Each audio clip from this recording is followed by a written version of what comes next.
Bonjour et bienvenue dans Métamorphose, le podcast qui éveille la conscience. Chaque lundi, dès 7h, nous partons à la découverte d'une personnalité lumineuse et qui porte une voix d'éveil des consciences. Je suis Anne Guéquière, fondatrice du magazine Féminin Bio, auteure et éditrice de projets engagés pour un nouveau monde. Dans ce podcast, j'explorerai les thèmes qui m'enchantent et me font cheminer depuis plus de 20 ans autour d'une vision holistique de l'harmonie du cœur, du corps et de l'esprit, en espérant que ces thèmes sauront vous inspirer vous aussi. Retrouvez toute l'actu de Métamorphose sur fémininbio.com et des surprises à gagner sur mon Instagram Métamorphose Podcast. Ce podcast vous est proposé grâce au soutien de Léa Nature, fabricant de produits sains, bio et de qualité, accessibles au plus grand nombre à travers ses marques engagées comme Jardin Bio, Sobioéthique, Eau Thermale Jonzac ou Natessence. J'en suis évidemment très fan et mille merci à notre partenaire officiel.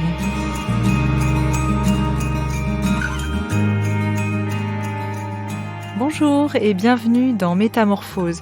Aujourd'hui, mon invitée est une artiste révélatrice de la voix avec un X et de voix avec un E. Diplômée en psychologie clinique, elle dit que sa joie est intense lorsqu'elle observe les changements qui s'opèrent par le biais des trésors que chaque voix porte en elle. Coach certifiée, compositrice et professeure de chant, elle est aussi auteure d'un livre « Trouver sa voix et faire son chemin » aux éditions Erol. Elle va nous dévoiler ses secrets pour se faire entendre, prendre sa place et affirmer sa personnalité avec exercice à l'appui. Comme disait la chanteuse Barbara, qu'elle cite dans son livre, « La voix est la musique de l'âme ». J'ai le plaisir d'accueillir dans Métamorphose Virginie Servaes. Bonjour Virginie. Bonjour Anne. Merci d'être là. Avec plaisir. Alors, cette première question, que dit notre voix de nous ? Oh là, notre voix dit énormément de choses, elle dit tout, j'ai envie de dire. Elle exprime tellement qui nous sommes de façon, je dirais de la manière la plus subtile. D'autant plus, ce matin, sachant que je venais vous voir aujourd'hui, je pensais à quelque chose qui m'a encore frappée suite à une interview que j'ai entendue à la radio. On différencie toujours la voix de notre personne. À chaque fois que l'on en parle vraiment comme quelque chose qui est à part entière, hors de nous, alors que ça fait totalement partie de nous, et tout dévoile une voix.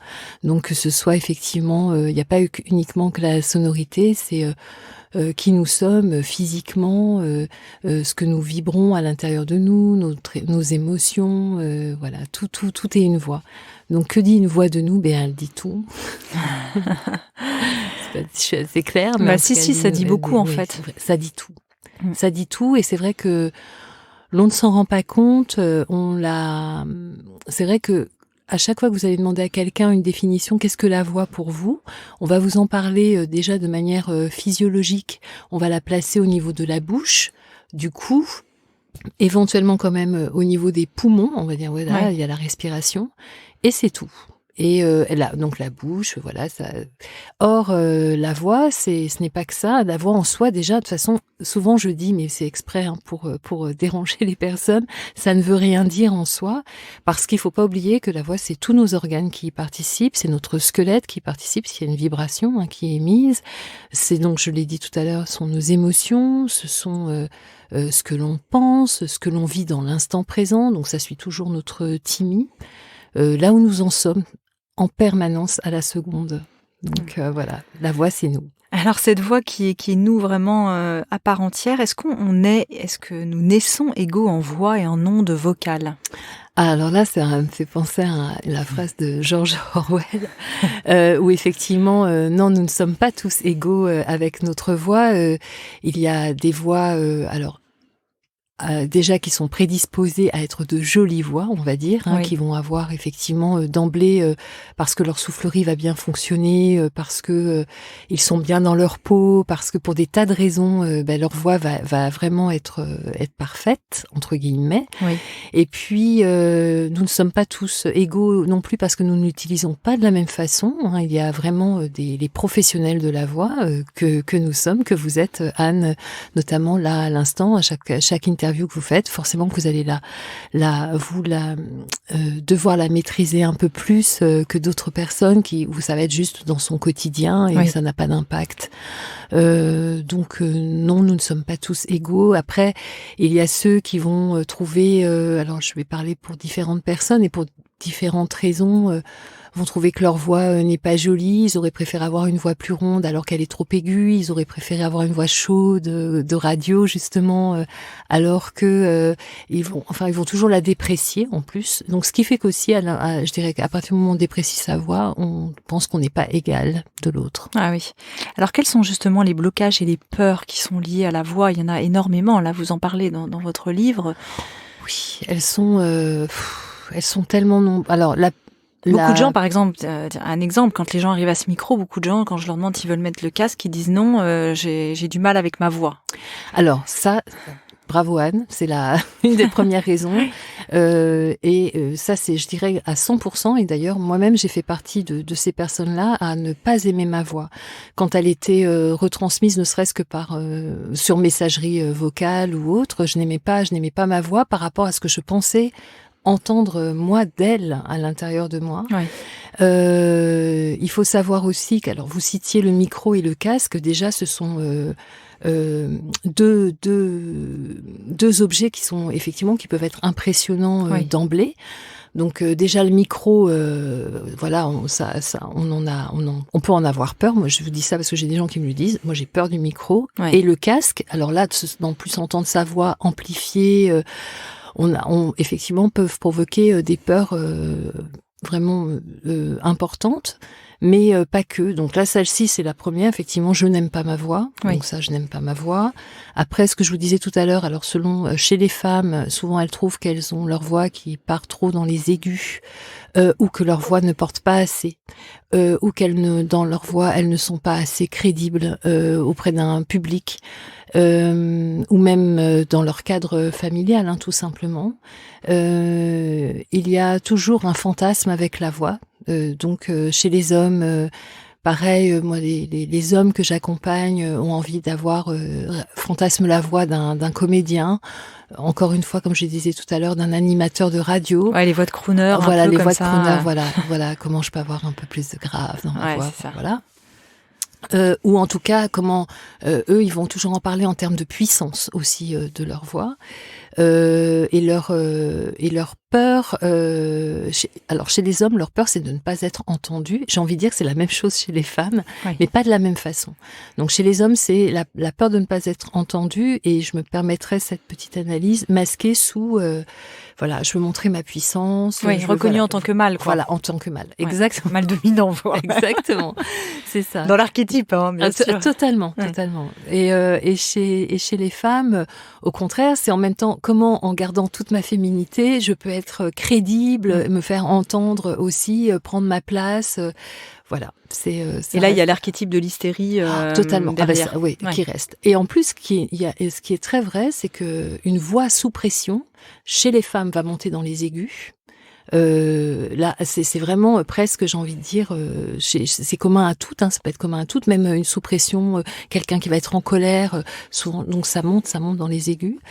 Et donc effectivement, d'où le fait que l'on passe souvent pour des hystériques dès que l'on veut, surtout dès qu'on veut se faire entendre et qu'on n'y arrive pas, quoi. C'est ça.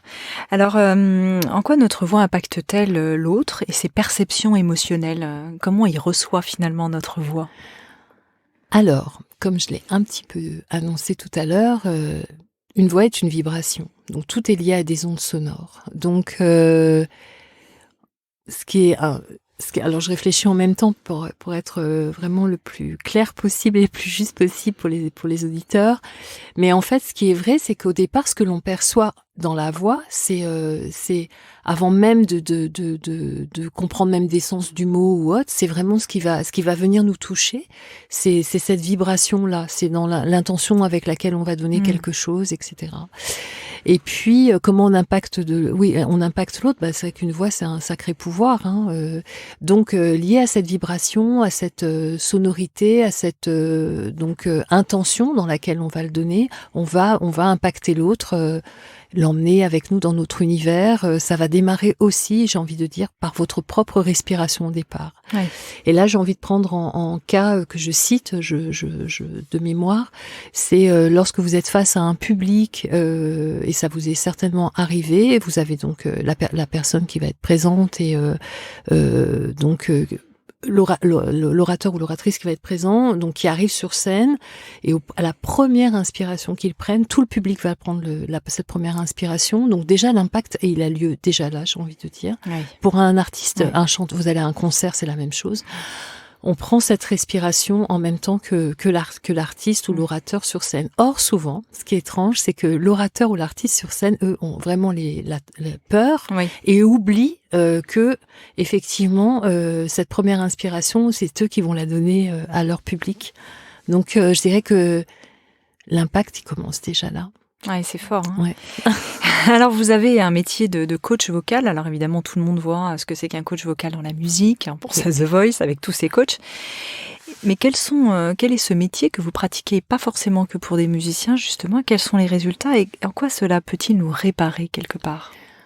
Ah, j'aime bien le terme de réparation, mais je vais aller dans l'ordre de votre question. Alors, mon métier, effectivement, coach vocal, j'accompagne effectivement pas que des artistes, et d'ailleurs, c'est pas vraiment le cœur de mon métier, Oui, c'est ça. essentiel. Mm.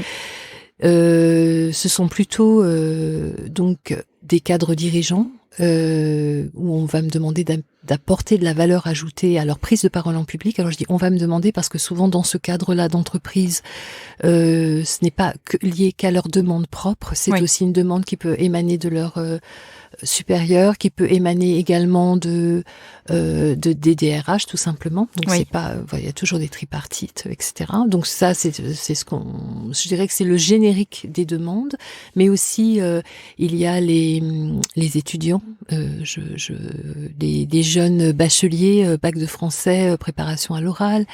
Il y a eu, en public, vraiment, j'ai envie de dire que ça s'adresse à tous les publics. Donc c'est tout le monde. Et moi, c'est voilà. Donc ça, c'est ouvert pour moi à tous. Alors j'ai oublié. Non, l'idée c'était quels sont les résultats, les bienfaits les résultats que ces personnes obtenus cherchent, et puis comment ça peut les réparer quelque chose en nous. Écoutez, dans ce qu'elle cherche et dans ce qu'elle trouve surtout, d'abord c'est une vraie rencontre avec elle-même. J'ai envie de dire, parce que comme je vous l'ai dit, la voix, c'est vous. Et ce, au travers d'exercices ludiques, mais ça, je crois qu'on en reparlera un peu plus tard.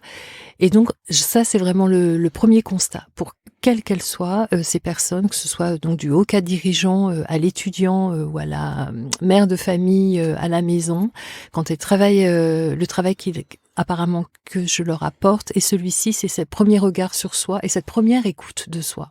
Voilà. Et de fait, à la fin, à l'issue, pour tous, ça c'est unanime, ils aiment leur voix. Ah, c'est beau ça. Ils aiment leur voix et ils aiment la donner. Parce que au-delà, j'apprends ma voix, mais j'apprends aussi à la donner, je la transmets. Donc c'est ce que vous appelez aller à la découverte de sa personnalité vocale. Voilà, en fait, alors c'est ça j'en parle. Oui, c'est vrai que la personnalité vocale, c'est ça rejoint tout ce que l'on a dit. Et donc le fait d'être à l'écoute de cette voix, donc de se dévoiler, de se découvrir autrement, va effectivement faire émaner leur personnalité vocale, ça c'est sûr.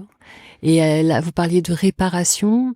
Le terme est totalement approprié parce que, en toute confidence, tiens d'ailleurs, je ne la cite pas dans le livre, mais je sais qu'elle m'en a donné l'autorisation. Je peux citer une dame qui était venue donc au départ, qui disait j'ai envie de travailler ma voix, j'ai envie de gagner en assurance, mais ne m'avait pas dévoilé qu'elle avait un cancer du sein et qu'elle était en même temps en travail de chimiothérapie ou autre. Et ce n'est qu'à la fin de notre travail où elle m'a dit non seulement j'aime ma voix et j'ai retrouvé ma voix mon chemin donc, et en même temps elle me dit et j'ai été réparée parce que votre travail m'a permis d'accompagner ma chimiothérapie c'est très beau. Donc je dirais que attention, je mets 12 000 guillemets, je ne suis pas une magicienne de quoi que ce soit, sauf que ça j'y crois fort lorsqu'on est bien en accord avec sa personnalité vocale, donc totalement avec soi, on peut effectivement je dirais par ricochet réparer, guérir aussi beaucoup de choses. En tout cas, mon travail s'apparente à ça parce que je m'attache à aller chercher qu'est-ce qui bloque, qu'est-ce qui fait qu'à un moment donné on vienne me voir et qu'on ait besoin effectivement d'amener du plus à sa voix. Donc je travaille à lever les blocages en fait. C'est ma première recherche va être celle-ci.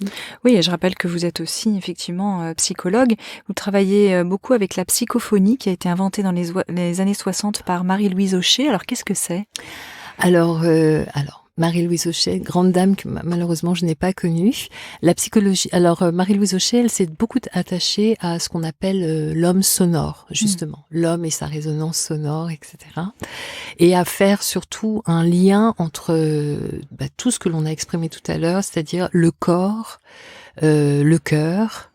L'esprit et tout en résonance. Donc voilà, elle a longtemps étudié tout cela et je pense que certains la connaissent parce qu'elle est une des fondatrices, vous savez, du chant prénatal, du chant. Voilà, c'est Marie-Louise Hochet qui a vraiment créé tout ça. Mais au niveau de la psychologie, la psychophonie, pardon, une de ses recherches qui est pertinente, c'est vraiment de travailler donc sur les résonances et l'homme sonore, et elle a créé notamment son outil qui s'appelle le cliché de son. Moi personnellement, je ne sais pas le pratiquer. Elles sont très peu nombreuses en France à le faire, où on envoie des sons sur la colonne vertébrale.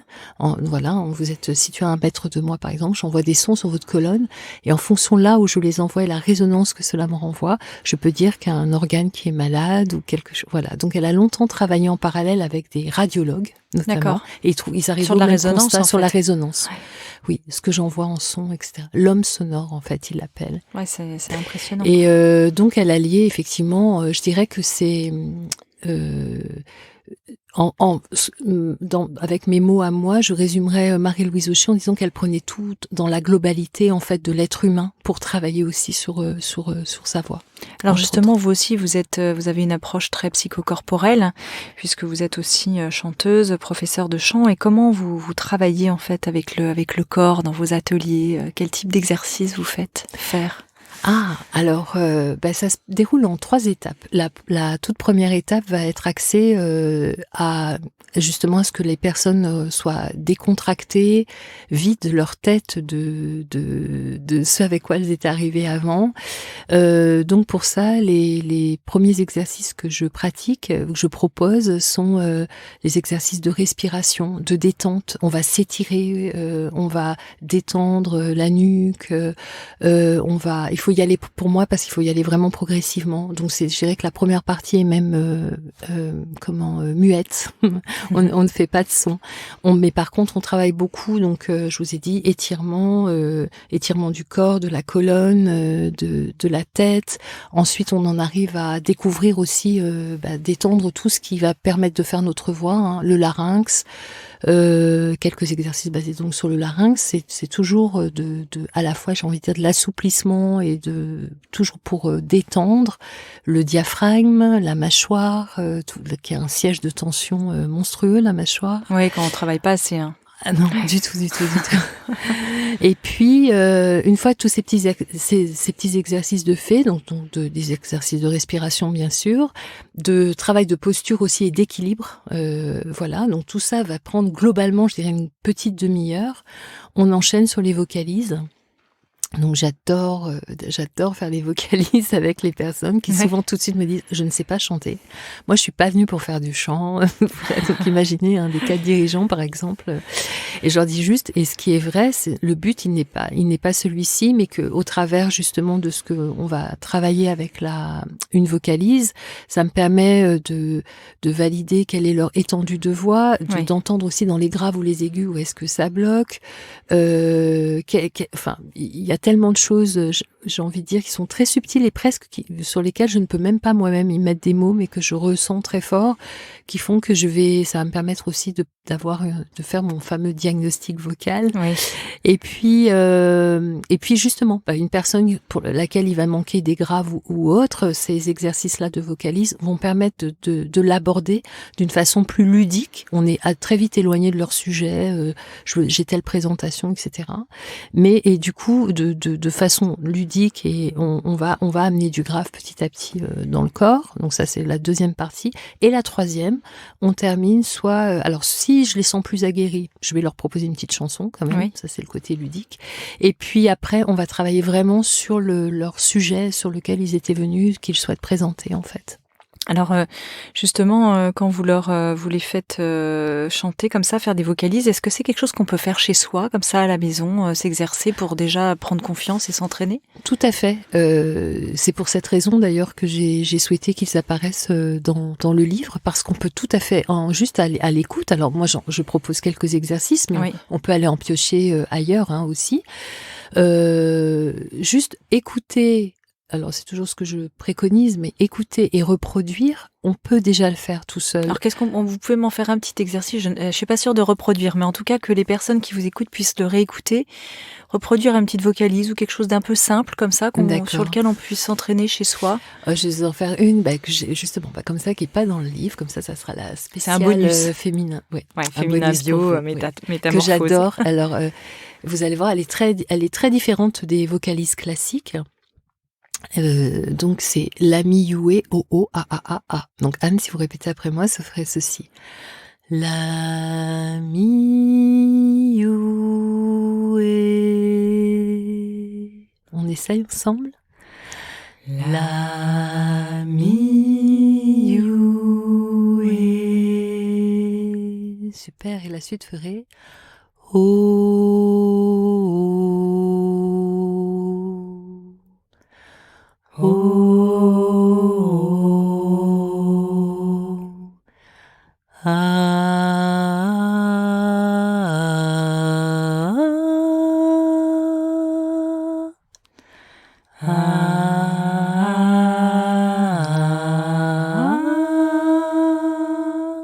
Voilà.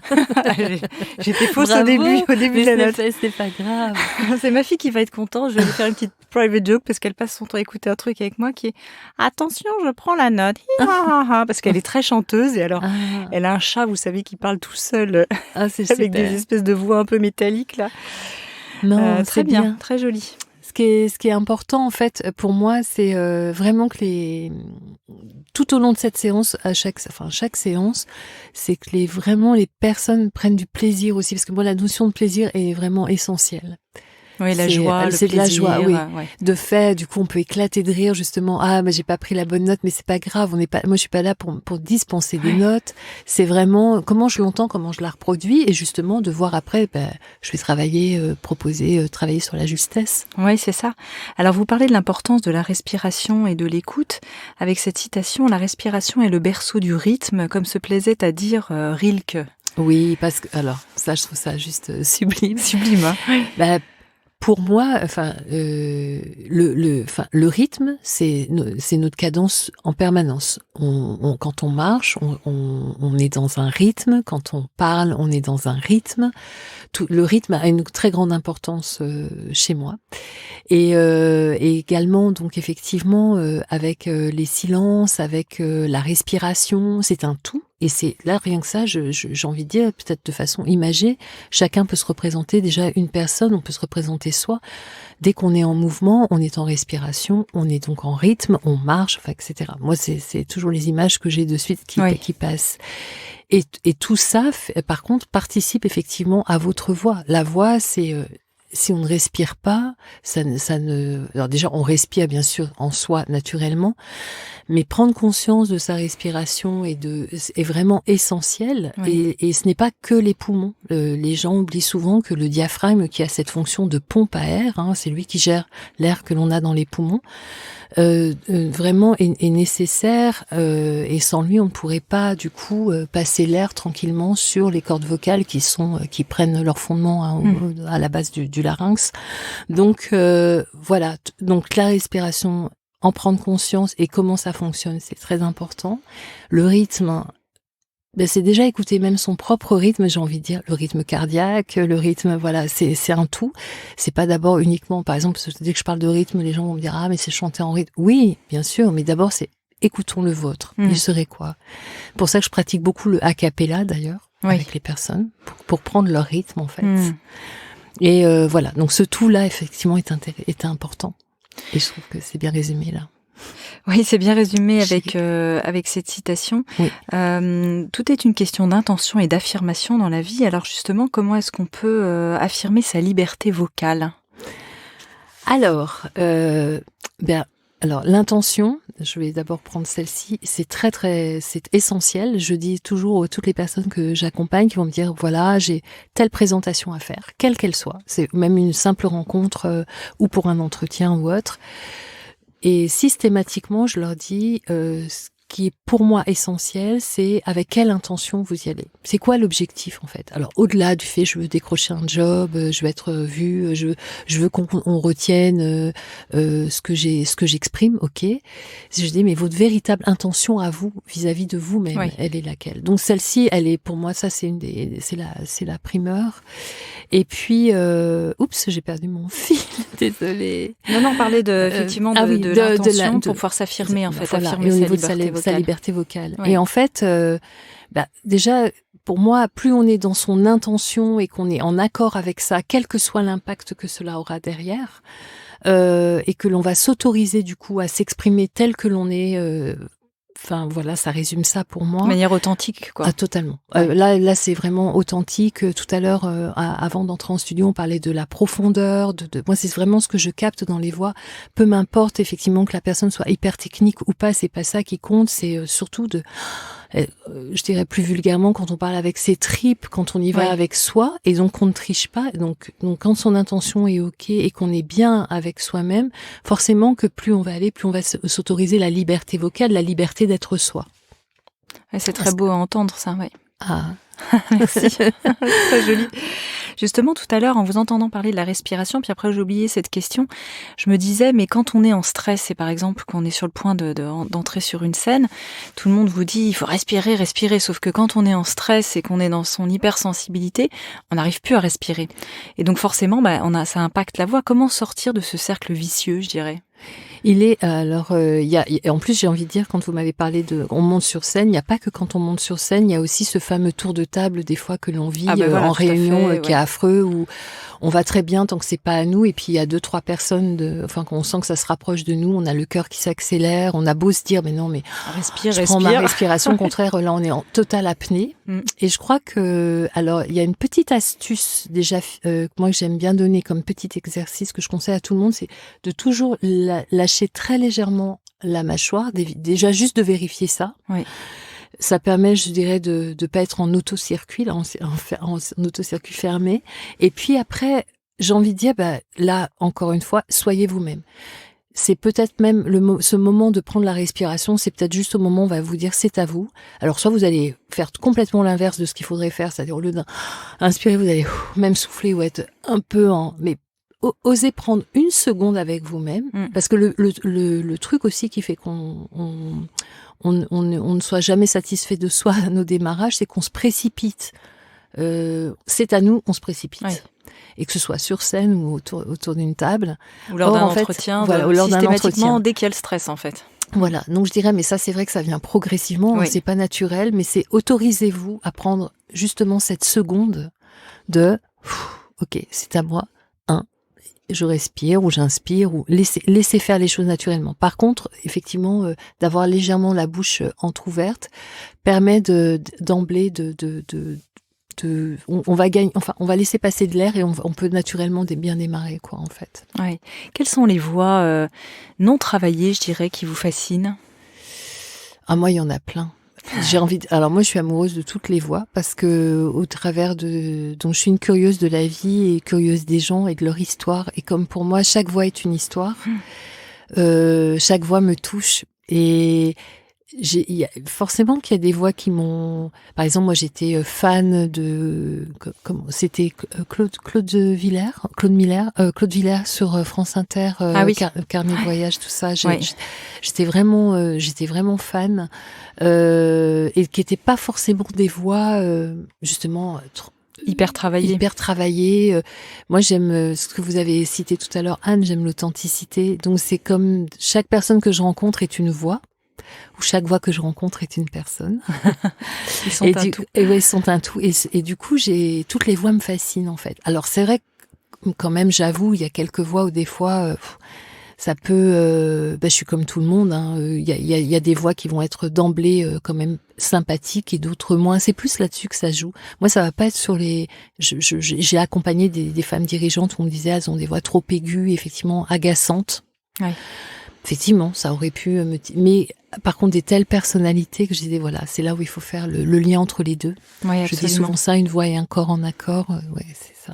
C'est vrai que si on prend par exemple les anglo-saxonnes, pour avoir vécu aux États-Unis, je me souviens une fois d'interviewer Marc Lévy, et alors j'avais branché mon truc, là, mon appareil pour enregistrer, et en fait, elles étaient 3 copines pas loin de nous, mais elles avaient un tel niveau sonore et tellement dans les aigus que ça prenait complètement le pas sur l'interview. Nous avons dû déménager à une autre table. Me surprend pas, ouais. Donc c'est vrai qu'en fonction de la langue également, on n'a pas le même timbre. Alors on n'a pas le même timbre parce que en fonction de chaque langue, déjà purement physiologiquement, votre langue va être placée totalement différemment. Donc aussi tout ce qui va être lié à la mâchoire. Par exemple on sait pour les anglo-saxons et notamment les Américains parlent vraiment ces nasillants et ou très aigus effectivement. Or comme nous n'apprenons pas les mêmes sonorités au départ, c'est pour ça que par exemple ils ont aussi du mal à faire le U. Oui. Qui font toujours les ou, et de fait, physiologiquement, on prend la mâchoire, la langue, le larynx, etc. Tout le monde va prendre un positionnement naturel différent. Ce qui fait qu'après, en fonction de chaque langue, on va créer des sonorités différentes. On va, je dirais pas même en termes vibratoires, ça va pas passer de la même façon. Oui. Et alors ça aussi c'est intéressant quand on travaille avec une langue différente. Là par exemple, moi, je viens d'accompagner une jeune chinoise, ce qui était effectivement très compliqué pour elle de dire certains sons. Elle voulait, elle voulait vraiment, elle avait vraiment le fantasme de parler, avec une voix de velours et haute. Ça a été assez compliqué parce qu'effectivement, eux aussi, c'est pareil, tout reste dans le masque. Et là aussi, c'est une question d'éducation parce que, par exemple, elle me disait que rien que l'idée de devoir, je disais, on va descendre la voix, on va aller la chercher plus bas dans le corps ou autre, c'était déjà culturellement, en plus, il fallait passer plein de barrages à ce niveau-là, au niveau physique. Ah oui, c'est ça. Ah oui, oui. Mais du coup, c'est toujours curieux de voir aussi qu'on peut être plus à l'aise dans une langue. Je vois chez mes enfants, comme on a vécu à l'étranger, elles parlent anglais couramment, mais leur langue maternelle est vraiment le français, et leur bain culturel est vraiment le français, et pour autant, j'observe chez elles, notamment chez une d'elles, qu'elle préfère s'exprimer en anglais quand elle a quelque chose d'important ou de dire très vite. Ce serait là. Donc là, ça a à voir aussi avec la personnalité. Il y a quelque chose qui s'incarne là. À la fois, exactement, et en même temps, j'ai envie de dire, ça veut dire que la prégnance de la langue anglaise a une meilleure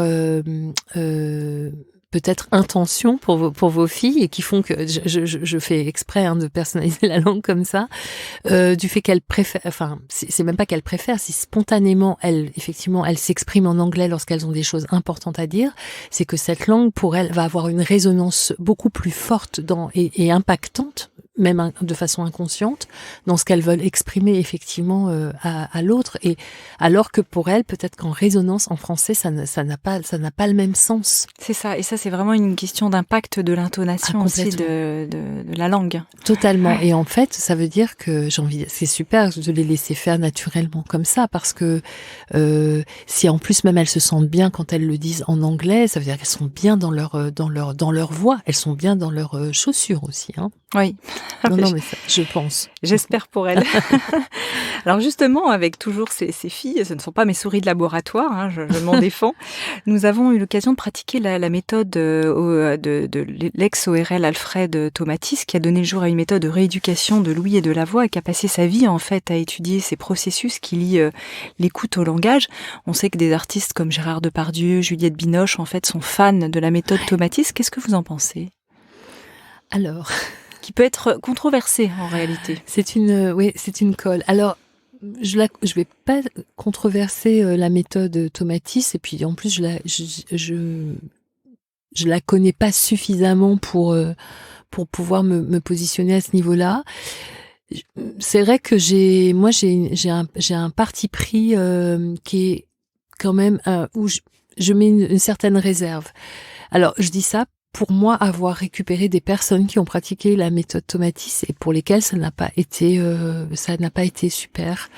Je dirais que par contre elle a l'avantage, mais comme toute méthode, et c'est pour ça que ce qui est génial, c'est c'est que vraiment, comme je l'exprime aussi dans le livre dès le départ, c'est que chaque méthode a sa légitimité, et d'autant plus ça dépend peut-être où c'est fait aussi, comment c'est pratiqué. Voilà, oui. Et puis bon, puis ça correspond aussi à des époques, hein, au départ, hein, au démarrage. Oui. Donc il y a comme tout évolue. On parlait de la psychologie ça a sacrément évolué aussi.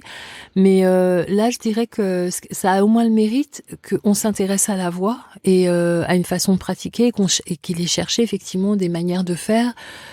Pour qu'il y ait que les gens gagnent en aisance et voilà. Donc après, ce qui me dérange, c'est qu'il y a toujours aussi un effet de mode. C'est vrai que des fois, à un moment donné, Tomatis c'était un incontournable et on pouvait même pas exister nous à côté. Mais d'autant plus si on ne l'avait pas pratiqué. D'accord. Et mais bon, je pense qu'après, tout dépend. Alors là, franchement, vous allez me dire, c'est facile, mais c'est quand même une réalité. Je dirais, tout dépend qui pratique, en fait. C'est comme pour toute méthode, en fait. Voilà. Alors, jusqu'où on peut aller avec sa voix, aussi en fonction de son état émotionnel et sa vibration. Là, j'aimerais aussi peut-être un message d'espérance, alors si c'est le cas, pour les personnes qui partent justement avec une voix qui est peut-être un peu moyenne au départ, avec peu d'assurance. Jusqu'où on pourrait espérer finalement guérir, se réparer et puis avoir une voix qui est presque pas celle d'un professionnel, mais quand même. Est-ce qu'on peut aller très loin? Ah oui, on peut aller très loin. Nos limites. C'est nos limites. Moi, non, je vais pas parler de moi. C'est pas. Non, mais je prends ce petit exemple. Maria Montessori disait par exemple que si on apprenait la musique aux enfants tout petits, tout le monde pourrait avoir l'oreille absolue. Alors ça, je suis totalement d'accord. Et justement, je m'appuie là-dessus parce que moi-même, depuis toujours, je dis, mais si on permettait à des coachs vocaux, par exemple, de venir dans les petites classes que j'ai fait. Hein. Moi, j'ai travaillé pendant plus d'1 an avec une classe de maternelle. Travailler sur la voix, mais il faut voir les résultats que l'on obtient derrière. Moi, j'ai fait ça, les enfants avaient entre 2 ans et 6 ans, et maintenant, ce sont des jeunes adultes qui ont 20, 22 ans, que je suis toujours, et il faut voir, moi, je suis épatée de l'aisance qu'ils ont, que j'aurais rêvé d'avoir plus jeune, moi qui étais vraiment très mal dans ma peau, etc. C'était une autre époque aussi, on est d'une autre génération. C'est vrai que là, ce sont des générations où vraiment l'expression est monnaie courante, mais malgré tout, il y en a qui ne sont pas à l'aise avec ça. Donc j'ai envie de dire, on peut effectivement aller très très loin, mais ça suit tellement notre circuit de confiance en nous, de nos apprentissages de vie, de ce que l'on va en faire aussi. Mais oui, vous pouvez approcher. Tout le monde peut être professionnel de sa voix. Tiens, ça va être nouveau. Tiens, je vais dire ça. Ouais. Oui. C'est bon ça. Ouais, ça c'est bon. Ouais. Alors justement, j'avais cette question sur les enfants. Pourquoi est-ce qu'on ne prépare pas plus jeunes les enfants à utiliser leur voix? C'est vrai que c'est presque un gâchis, on va dire. On voit que chez tous les peuples indigènes, les peuples premiers, on chante, on danse, et naturellement, l'être humain fait cela. Oui. J'ai envie de dire qu'on ne nous prépare pas à l'écoute. Parce que notamment ce qui était instauré avec ces enfants là, moi ce sur quoi je m'appuie beaucoup, c'est à les écouter avant tout. Donc c'est un moyen, la voix est un de nos moyens d'expression. Et effectivement, on va apprendre à chanter, par exemple chez nous en France, hein, à l'école, ils vont chanter des petites comptines, tout ça, mais on ne va jamais les écouter. Et ce qui est très intéressant à faire, et ce que moi j'ai pratiqué, c'est d'instaurer à chaque fois des cercles de parole avec les enfants. Même tout petits, même quand on me dit, mais non, mais attends, ils sont avec les doudous, qu'est-ce que tu veux qu'ils expriment? Et en fait, ils ont toujours quelque chose. On commençait toujours comme ça, un petit cercle de parole. Je faisais le tour pour savoir s'ils avaient passé un bon week-end, même si pour eux le temps n'était pas du tout représentatif. Mais voilà, s'ils avaient des choses intéressantes, ils ont toujours des choses intéressantes à dire. Donc je pense que ça commence déjà là, avant même de l'expression, c'est écoutons-les. Oui. J'ai envie de vous dire, parce que pour moi, tout passe par là. C'est une voix, c'est de l'écoute, c'est du silence, hein, donc, et c'est de l'expression après de soi. Vous qui êtes psychologue, est-ce qu'on voit des impacts par rapport à ce qui a été vécu dans l'enfance, et notamment bébé nourrisson, par rapport à la voix plus tard? Est-ce que peut-être c'est des enfants qu'on n'a pas laissé pleurer, qu'on a empêché de s'exprimer, même tout petit? Il y a des corrélations, des recherches à ce niveau-là? Alors là, je mets quand même une petite parenthèse. Même si j'ai fait mes études de psychologie, je ne pratique quand même pas la psychologie suffisamment pour. Enfin, c'est pas mon cœur de métier. Je me pose pas comme tel. Oui. Mais par contre, donc à titre d'expérience, oui, je dirais que ça peut. Il y a des fois, quand tout à l'heure vous parliez de réparation, il se trouve que en travaillant la voix et des fois de simples exercices, d'un coup une personne va se mettre à pleurer très fort. Émotionnellement, ça va avoir touché quelque chose qui effectivement peut remonter loin. Donc moi, quand c'est comme ça, bien sûr que je l'écoute, je l'accueille, mais après ce n'est pas de mon ressort et je conseille plutôt à une personne de faire un suivi autre thérapeutique. Les impacts, quant aux recherches qu'il puisse y avoir là-dessus, je pense, et là Marie-Louise Aucher notamment s'intéressait pour ça, disait que chanter, parler à son bébé dans le ventre, etc.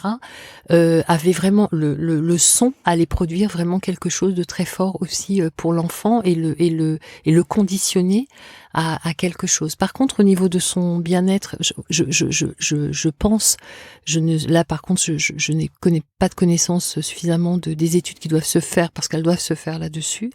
Mais il est sûr que on le voit chez toutes ces femmes qui ont expérimenté ça, chanter donc ces fameux chants prénataux, etc. font que à un moment donné, il y a un tel bien-être chez le bébé après quand il naît, on ne sait pas pourquoi, ne serait-ce que nous, même quand un bébé est né, quand on chante à un bébé une petite berceuse ou autre, ça le détend. Je pense que tout ça participe par la suite après à fonder l'être qu'on devient. Et s'il y a des traumas, effectivement, ils peuvent aussi être liés à ça, ou en tout cas s'exprimer par la voix plus tard. Très bien. Eh bien, tout ça, c'est très clair. Ça nous donne envie d'aller chanter, d'aller danser, d'aller s'exprimer et de parler et de s'écouter aussi. Virginie Servaes, merci infiniment pour ce podcast. Merci à vous, Anne. C'était super. Et je rappelle le titre de votre livre, Trouver sa voie et faire son chemin, aux éditions Erol. On peut aussi vous retrouver sur votre site internet. Je vous laisse en donner l'adresse URL. Alors, c'est www.vs-consulting.com. Parfait, à bientôt, merci. À bientôt. Merci de nous avoir écoutés. Pour me retrouver chaque semaine, abonnez-vous gratuitement sur Apple Podcast ou sur votre plateforme préférée. Si vous aimez le podcast Métamorphose, n'hésitez pas à le soutenir pour favoriser sa diffusion en lui donnant 5 étoiles. Et découvrez en avant-première la personnalité de la semaine sur Instagram à l'adresse Métamorphose Podcast. Merci encore infiniment à notre cher partenaire officiel, Léa Nature, engagé de nature, et premier fabricant français indépendant de produits bio et naturels, dont ces marques bio reversent 1% de leur chiffre d'affaires pour la planète.